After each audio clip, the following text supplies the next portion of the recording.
2 तास मी ट्रॅव्हल केलं, पण कशासाठी तर चला बघूया. आता मी रेडी तर झाली आहे, एकदम सिम्पल सोबर स्कर्ट आणि टॉप, जास्त काही झिगमिग नको. गाडीने चालली आहे आणि आपल्याला जायचंय BKC ला. आणि हो, मी तर विसरली, हा आहे आपला फर्स्ट मेटा इव्हेंट. पण मी थोडीशी नाही, खूप जास्तच एक्साइटेड आहे.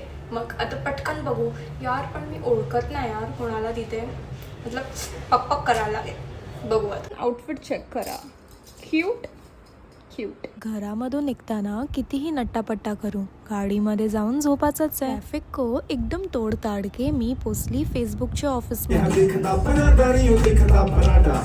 तर पेटूला माझ्या लागली भूक आणि खायला तर इथे खूप काय होतं, पण एवढं सगळं ऑप्शन्स बघून ना माझं पेटू खुद से ही फुल हो गया. मस्तपैकी योम केलं आम्ही पोट भरून एकदम.